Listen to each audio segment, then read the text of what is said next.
Hello and welcome back to episode 197 of this week's watches, and this week we have 11 watches on the table for you all. There is 12 watches in this week's drop, but one of them has already sold, a lovely Unimatic U2-H, which is the Hodinkee limited edition, so thank you very much to the chap who purchased that. I know you are enjoying it. So if you're new here, my name's James. I run Kibble Watches, where we sell and buy watches obviously, and every Saturday we put new watches on the website at 9:30 a.m, anywhere between sort of 8 and 12 watches, typically more towards the 12, and they range from this kind of variety to everything you can possibly imagine, and this is a very amazing varied drop. I'm looking forward to bringing it. Now, as always, every single watch you see here is listed down in the description with a timestamp, so you can skip straight to seeing that specific watch.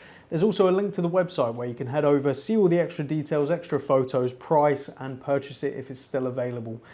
So don't forget to check all of those out. Now, before we crack on with the watches on the table, what's on wrist? I am wearing a wonderful Studio Underdog Smoked Salmon. So this is one without any of the branding on the dial itself. And I've got it paired on a very lovely A.Lange strap, and I think it looks absolutely awesome.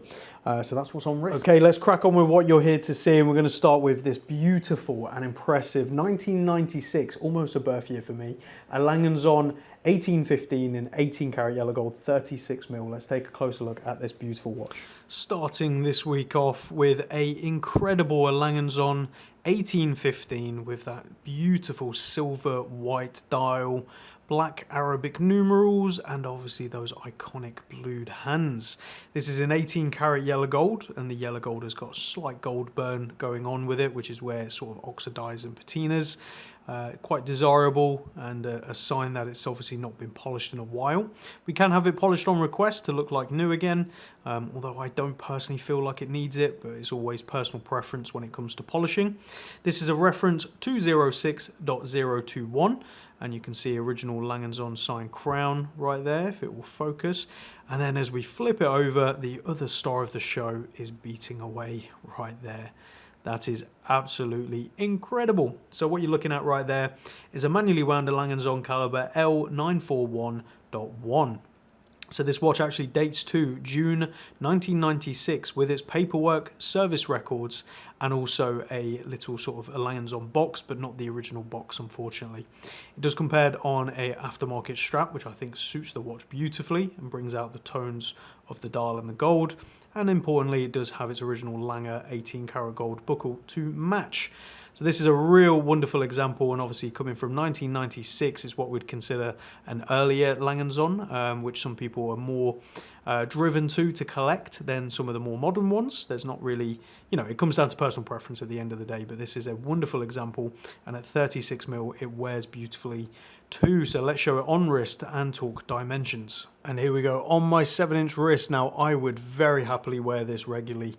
This would be a watch I would dream to own. So 36mm by 42mm lug to lug, only 7mm on the thickness, so it just hides under a cuff beautifully, and 19mm on the lug, so there are endless options there. But go check out this incredible watch at a very, very fair price on the website today. From there over to a just as beautiful watch, but in a very different way. This is the H.Moser Pioneer Center Seconds 40mm with the Arctic blue dial. Absolutely fantastic. So let's see this one close up. From A.Lange to H.Moser with the Pioneer Center Seconds Arctic blue dial, and as you can see, it just begs to be played with in different lights, creating a very dynamic blue. In certain lights you can't even see the logo, in other lights it just pops to this sort of explosion of colour. It really is something special, and Moser are obviously known for their dials, there's no question about that. You have really nice bold indices, their iconic loom-filled leaf hands with a hollowed out counterweight to the seconds. You're presented with a nice polished bezel, the soft lugs that we often see with Moser, and a signed screw down crown right there. Now, the case may have been polished in its past. We don't have any polishing records, but it may have been just by looking at it, so do keep that in mind. But we can always have it polished again on request if you so desire. As we flip it over, you're presented with a automatic movement with beautiful finishing as you'd expect, and very, very nicely decorated. So this is a reference 3200-127, and this is the H.Moser & C caliber 200 inside. Now it is currently paired on a short H.Moser & C rubber strap with its signed buckle, so do keep that in mind. It is a shorter strap, so more tailored for the shorter wristed people out there, or smaller wristed I should say, not shorter. So if you do have a larger wrist, you may need an additional strap. This watch is from August 2023 with its box and paperwork, so a fantastic pickup at a fraction of retail and a fantastic price. So let's show it on wrist and talk dimensions. And here we go, comfortably on my 7-inch wrist. It just absolutely hugs the wrist and looks at home. So this is 40mm by 47.5mm lug to lug, 11.5mm on the thickness, and simple 20mm on the lug. So endless options for this one. I'll be very keen to see what the new owner decides to pair this watch like strap wise with, because I think it could look good with a variety of options. But go check it out on the website today. Now we're over to something a little bit more left field, to a Chopard. This is the Chopard LUC GMT1 in stainless steel. I do also have the beautiful pink gold version on the website at the moment, so the steel and the gold. Maybe you have both, but let's take a closer look at this. Now for a Chopard LUC GMT1, this is a really wonderful watch, and I actually sold this watch in the past and recently took it back in part exchange, and it has just come back from a very light polish, so it looks absolutely brilliant. Our polishers do a wonderful job. You can see matching the finishing on the sides perfectly in the polished parts as well, of course. So this is the very attractive black dial with the orange highlights, part of the LUC range of Chopard, and this is a reference 168579-3001. And at the moment of recording this video, I also have the 18 karat gold version available on the website as well, so a great opportunity to see both. As we take a closer look, you'll see a date down at 3 o'clock, and you'll also see a GMT hand in orange. Now that GMT hand is coupled to the hour hand, meaning it shows local 24-hour time at all times. So to demonstrate this, when you pull out the crown all the way and you change the time, everything moves, as you can see. And then to change the date, you pull it out one click and go one way, and you'll see it changes the date. You can't independently set the GMT, but what you can do is pull out this crown right here, and you can rotate it clockwise to move the bezel, and then you can set a second time zone, with 24 hours being wherever you want it to be. And then as you flip the watch around, you're presented with a very impressive automatic LUC Chopard caliber 01.10-L. So this is the exact same that's in the 18 karat rose gold model as well. You can see we have it paired on a aftermarket strap. The original strap is included in the box, but it's just a bit worn, and it does have its original buckle right here as well, which obviously was lightly polished too.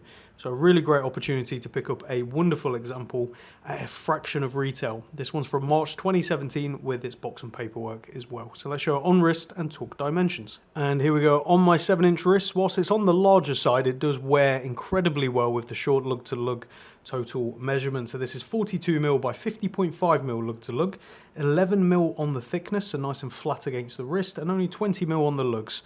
So endless options for swapping this one out too. So go check it out on the website today. Now on to this wonderful near new old stock Ebel, and this is the modular chronograph with a beautiful black and grey dial on its original strap with its original paperwork. It is a wonderful collector's set and priced so fair for what you're getting. So let's take a closer look at this one. Now on to this wonderful Ebel chronograph. I've been very excited to bring this all to the website for you all.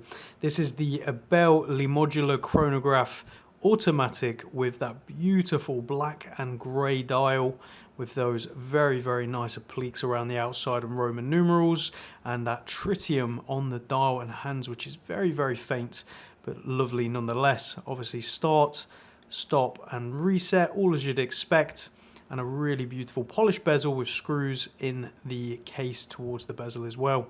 Lovely flanks and soft curves to the case. The classic Ebel screw crown. It's not screwed down, but it's that screwed style crown with that sort of coin edge. Sticker still on the case back with modular stated right there, reference and serial. So this is a reference 9137-241, and it does compare on its original Ebel strap with its folding clasp right there as well, where the tongue hides underneath to create this beautiful seamless look. Very, very nicely done. And you can see the case back more clearly right there.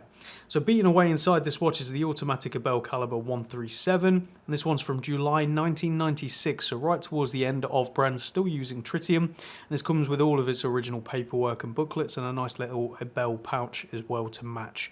So a really wonderful set. It's in near new old stock condition, and what we mean by that is obviously it's from 1996 and it's been stored throughout that time and possibly worn once or twice, but there is no major marks or anything to sort of discern. It's as close as you're going to get to new old stock that you're going to find with its original strap and clasp and everything like that as well. So let's show this one on wrist and talk dimensions. And here we go on my 7-inch wrist. As always with these Ebel chronographs, they wear so well and they just look far more expensive than they are. Definitely an acquired taste, but I feel like a lot more people are coming round to the design in general.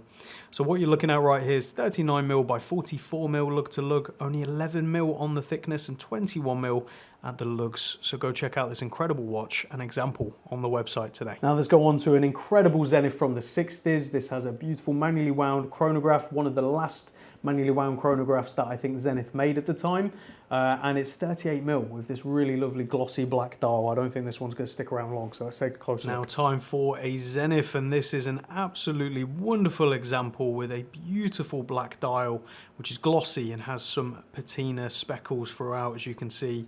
Very nice, honest example, and in 38mm for its period, which is 1960s, it's quite a large watch, and it's not a size you actually see that often. As you can see, the classic black dial with the white subdials contrasting beautifully, your typical start, stop and reset on the chronograph, and as always with Zeniths, it's got a really nice springy, spongy feel. If you've ever used a Zenith chronograph, you'll know exactly what I'm talking about.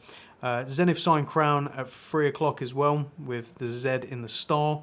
And this is a reference AH2711, and behind this signed screw down case back is a manually wound Zenith caliber 146 HP, which is one of the final manually wound Zenith movements that they actually made at the time. So as I say, 1960s, 38mm, glossy black, hard to beat, especially at this kind of price point. If you're after something like this, it just does not come up often, and it's nice as well that it's not an El Primero. It predates the El Primero, so very interesting. Now the case is obviously worn. It's got scratches where someone didn't know how to open it properly, which we see quite often, unfortunately, but we can have it polished on request, and it would be a faithful polish as well to sort of bring out the highlights of the case again. But as far as I can see, this is pretty much as close to unpolished as you're going to get.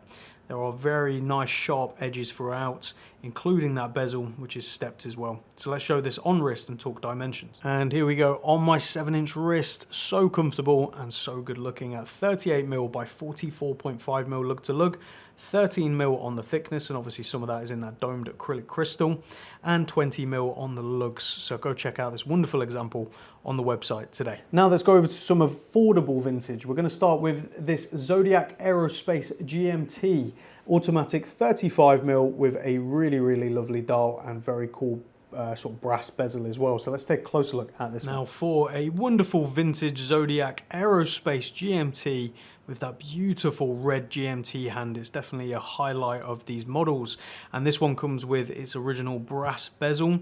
You can see that brass sort of coming through right there. Very nice, and it goes without saying, or at least I need to state these things, these bezels are friction fit, meaning they do rotate. You can feel a slight click, but the friction is quite loose, and that's often the case on these, unfortunately. So do keep in mind it will sort of move about if you touch it or knock it. And the GMT hand is obviously coupled to the local time, so it's will always show you 24-hour time of your time you've set. Hopefully that made sense. I'll probably explain that terribly. You do have a nice Zodiac sign crown, and again, as always with these movements, they can be a little rough to wind and like a little difficult, a bit more force is required than other movements. I've found that on almost all Zodiacs, and obviously it's automatic, so once you get it going, the rotor will do the rest. But inside, behind that signed case back right there, is an automatic Zodiac caliber 7072, and this one's from the circa 1960s. The crystal is the original crystal. We've left that on there. It's got this crazing, which is like slight fractures And obviously we can have that replaced on request, but it felt quite nice sort of going with the originality of the glossy dial, the bezel, everything about it just sort of screams vintage, including that crystal, so we've left it on. But again, we can have it replaced on request.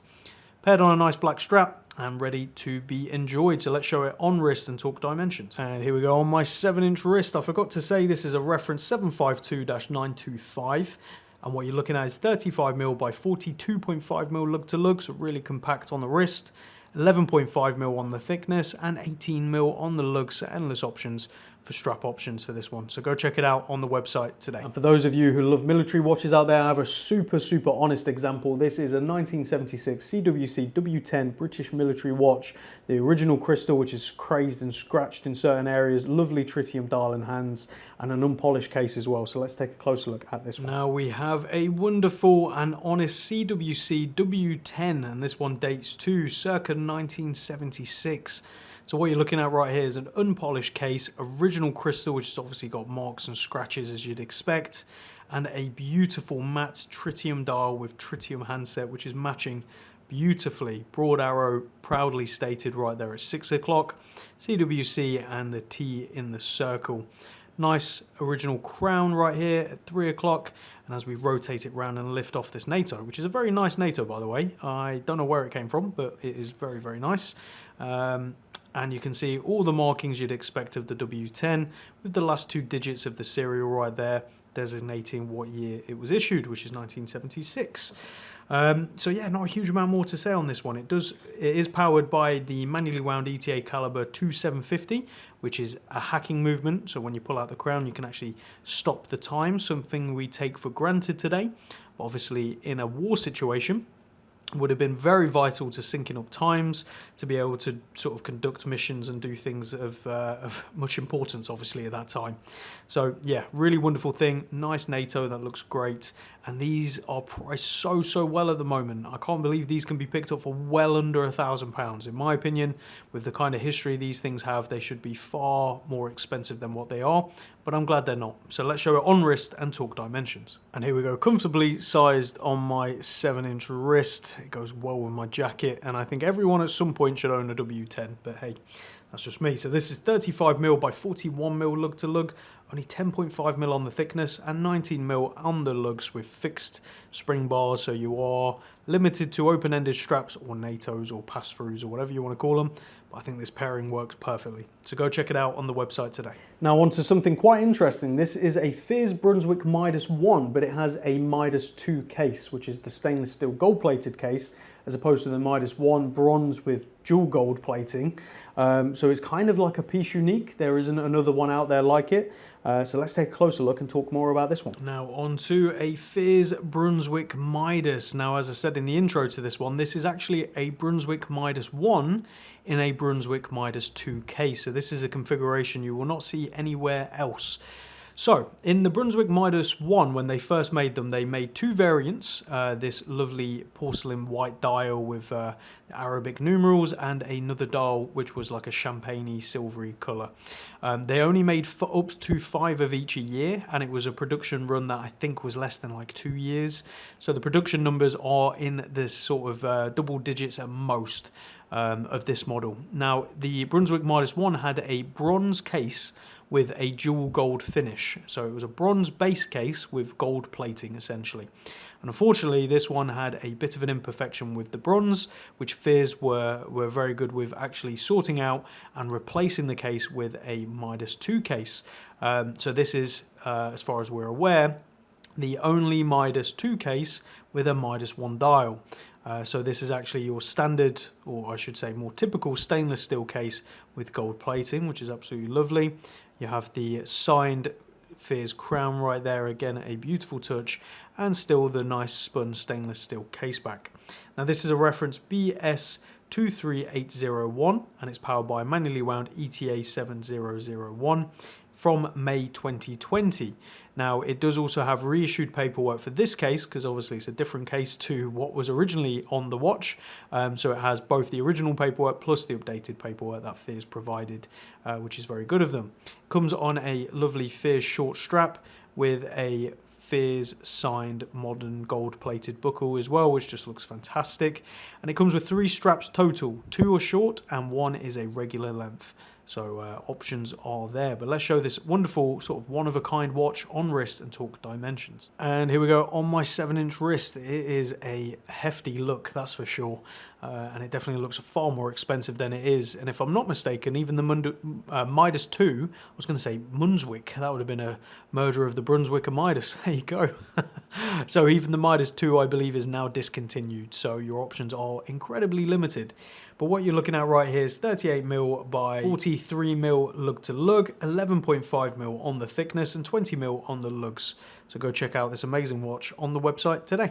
Now on to a very special 1967 Doxa Sub 300 No T Professional Orange, which is nicknamed the thin case as well. They only made it for this 1 year and it is one of the earliest of the Sub 300s. So let's take a closer look at this. Now we're on to something very special from Doxa and very early from 1967. So this is a Doxa Sub 300 No T as it's nicknamed.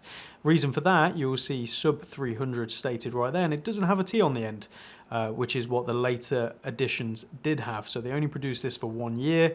Incredibly rare and very desirable, especially with this beautiful orange dial, lovely black indices and hands as you'd expect, and date over at 3 o'clock. They also call it the thin case because the case producer is slightly different and it was more flush to the wrist. So very, very nicely done. You'll also see its original bezel right there, which has orange and black dots, and it rotates both ways with a nice click. Obviously it is vintage, so do keep that in mind. And as we flip it over to the side, you will see a S in a shield in the crown, which is a screw-down service crown, which actually fits beautifully and sits nice and flush to the case as the original did, and as the correct thread as well to screw down nicely. As we flip it over, you're presented with the Doxa screwed down case back. And beating away inside this watch is the automatic Doxa caliber 118. Now, as I say, this watch dates to circa 1967. Beautiful orange dial, a vintage Tropic rubber strap. We have replaced the buckle because the buckle that was on it was not big enough to keep these keepers on.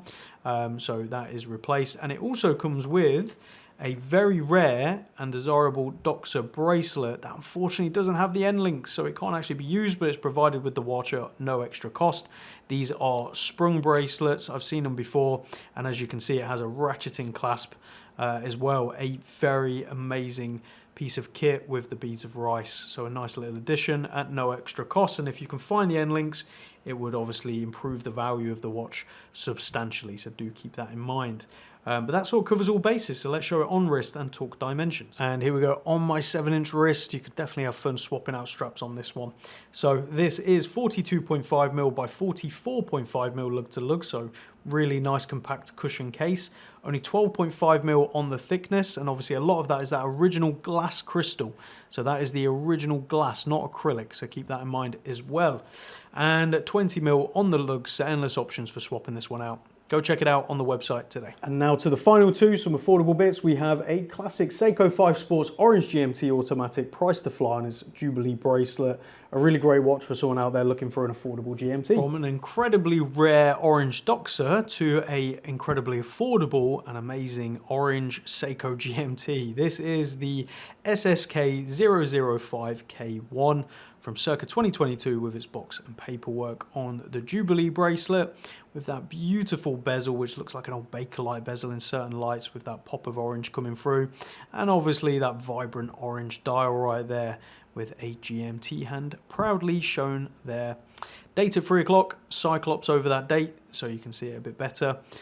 Crown at 4 o'clock, sorry, which isn't screw down, so keep that in mind. That was a major criticism of this watch, but to be honest, most people aren't going diving with it anyway. Seiko signed clasp as we push it open with push holes to make sizing nice and easy, especially with these small Jubilee links. You're going to get a good fit, that's for sure. Exhibition case back right there, showcasing the automatic Seiko caliber 4R34. A very nice, reliable automatic and affordable GMT movement. But as I say, 2022 box and papers ready to be picked up for an absolute steal. So let's show it on wrist and talk dimensions. And here we go on my 7-inch wrist. I've owned this watch a few times myself, and it is incredibly hard to beat for the money, that's for sure. And it just feels really nice on the wrist, especially on the bracelet. So this is 42mm by 46mm lug to lug, 13.5mm on the thickness, and 22mm on the lugs, with drilled lug holes to make strap changing nice and easy. So go check it out on the website today. And last but by no means least, the final one is a titanium Scurfer Diver 1 with a helium escape valve, titanium bracelet, a few straps to choose from, box and papers. These are outrageously good value if you're after a dive watch, first and foremost, or a watch you can take on holiday, your weekend watch with the kids. It's really something that could take a beating. So let's take a closer look at that one. Now for a awesome Scurfer Dive 1 titanium 500 meters water resistant watch with that light blue dial and bezel. And the reason I laughed is because 500 meters is outrageous. That is such a depth that we would never need, but there you go. Helium escape valve as well at this price point is very impressive. Obviously a screw down crown, which is signed as well. And as we flip it over, you're presented with a titanium bracelet, push button clasp, and this clasp still has its sticker on. Signed screw down case back right there with all of the accomplishments being 500 meters and titanium and helium escape valve. Everything's all stated there. And inside is a quartz ETA caliber F06.412, so a nice high quality quartz movement, date at 3 o'clock, and undeniably bright lume, which glows very, very strongly. It does come with some straps as well in the box, which is fantastic, and it's from July 2022 with its box and paperwork, and its box is like a little plastic tub, which is very, very nice, and again helps with the affordability. Clearly all the money has gone into the watch, as it should be. So let's show it on wrist and talk dimensions. And here we go on my 7-inch wrist. It feels like a tool, that's for sure, and I mean that in a very positive way. And the titanium is incredibly light. You would forget you're wearing this. So it is in dimensions 40mm by 48mm lug to lug, 13.5mm on the thickness, and 20mm on the lugs, with drilled lug holes again to make strap changing super easy. So go check it out on the website today. So there you have it, guys and girls. This week's drop, 11 watches, or 12 if you include the now sold Unimatic. Let me know down in the comments what was your favorite. For me, I actually can't pick one again this week. I love the A.Lange. That's probably one I would wear the most of the watches on the table. The Doxa is super rare and cool. The Zenith is amazing. The Ebel, little hidden gem in my opinion. The H.Moser, I mean, come on, there really is something for everyone in this week's drop, and that's exactly what I want to achieve every single week, and it's thanks to you guys and girls I'm able to do that. Next week is looking incredible as well, with some amazing watches. The week after, I mean, I'm very far ahead at the moment. There is some incredible watches coming soon if they can make it to the website. But as always, make sure you're following on Instagram at Kibble Watches. You can see everything before it makes it to the website. There is probably, you know, for every drop, there's another drop worth of watches that sell before they ever get to the website. So check those out. But we'll see you all again next Saturday. And tune in tomorrow, if you're watching this on Saturday.